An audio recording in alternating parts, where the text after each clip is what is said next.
ವಾಯನಾಡಲ್ಲಿ ಇದು ಡೇ 3. ನೆನ್ನೆ ಸ್ವಲ್ಪ ಜಾಸ್ತಿನೇ ಮಳೆ ಬಂತು, ಹಾಗೆ ನೈಟ್ ಕೂಡ ಬಂದಿದೆ ಅನ್ಸುತ್ತೆ. ಚಳಿಯಂತೂ ಜಾಸ್ತಿ ಆಗಿತ್ತು, ವೆದರ್ ಅಂತೂ ಸಖತ್ತಾಗಿತ್ತು. ಬೆಳಿಗ್ಗೆ ಒಂದು 7 ಗಂಟೆಗೆ ಎದ್ದು ರೆಡಿ ಆಗಿ ರಿವರ್ ಸೈಡ್ ವಾಕ್ ಹೋಗೋಣ ಅಂತ ಅಮ್ಮನ ಕರ್ಕೊಂಡು ನಾವು ಹೊರಟ್ವಿ. ಇವತ್ತು ನಾವು ಎಕ್ಸ್ಪ್ಲೋರ್ ಮಾಡಿದ್ದು ಇಲ್ಲಿರೋ ಆಯುರ್ವೇದಿಕ್ ಹಾಸ್ಪಿಟಲ್. ಇಲ್ಲಿ ಗೋ ಆಶ್ರಮ ಕೂಡ ಇತ್ತು, ಸಾಕಷ್ಟು ಗೋಗಳು ಕೂಡ ನೋಡಿದಾಯ್ತು. ಹಾಗೆ ಇಲ್ಲಿ ಸಾಕಷ್ಟು ಟ್ರೀಟ್ಮೆಂಟ್ಸ್ ಕೂಡ ಅವೈಲಬಲ್ ಇರುತ್ತೆ. ಪಂಚಕರ್ಮ 7 days, 14 days, 21 days ಆ ತರದೆಲ್ಲ. ಸೊ ಸಾಕಷ್ಟು ಜನಗಳು ಕೂಡ ಇದ್ರು, ಫಾರಿನರ್ಸ್ ಕೂಡ ಇದ್ರು, ಟ್ರೀಟ್ಮೆಂಟ್ ತಗೋತಾ ಇದ್ರು ಅನ್ಸುತ್ತೆ. ನಾವು ಮುಂದೆ ಹೋಗಿದ್ದು ಕಬಿನಿ ಜಲಾಶಯಕ್ಕೆ. ನಿನ್ನೆ ಎಷ್ಟು ನೀರಿರ್ಲಿಲ್ಲ, ಬಟ್ ಇವತ್ತು ನೀರು ಜಾಸ್ತಿ ಆಗಿದೆ. ಈ ಕಟ್ಟೆ ಮೇಲ್ ಬರ್ತಾ ಇದೆ ನೀರು. ನಿನ್ನೆ ಅಂತೂ ಕಟ್ಟೆ ಕೆಳಗೆ ಇತ್ತು, ಬಿಕಾಸ್ 2 ರಿಂದ 3 ಅವರ್ ಮಳೆ ಬಂದಿದ್ದಷ್ಟೇ. ಅದ್ರದ್ದು ನೀರಿನ ಮಟ್ಟನೂ ಜಾಸ್ತಿ ಆಗಿದೆ ಅಂಡ್ ರಭಸ ಕೂಡ ಜಾಸ್ತಿ ಆಗಿದೆ.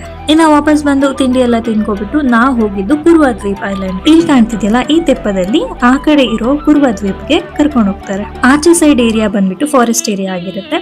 ಸೊ ಪೆಟ್ ಎಲ್ಲೋ ಇರಲ್ಲ, ಹಾಗಾಗಿ ನಾವು ಹೋಗ್ಲಿಲ್ಲ. ಹಾಗೆ ಜಸ್ಟ್ ನೋಡ್ತಾ ನಿಂತಿದ್ದು, ಹೋಗಕ್ ಆಗ್ತಿಲ್ವಲ್ಲ ಅಂತ ಅಲ್ಲೇ ಒಬ್ರು ಸಿಬ್ಬಂದಿ ಅಟ್ ಲೀಸ್ಟ್ ಈ ಬೋಟಿಂಗ್ ಒಂದ್ ರೌಂಡ್ ಅಮ್ಮನ ಕರ್ಕೊಂಡು ಹೋಗಕ್ಕೆ ಅವಕಾಶ ಕೊಟ್ಟರು. ನಮಗೂ ಖುಷಿ ಆಯ್ತು, ಹಾಗೆ ಅಮ್ಮಗೂ ಖುಷಿ ಆಯ್ತು.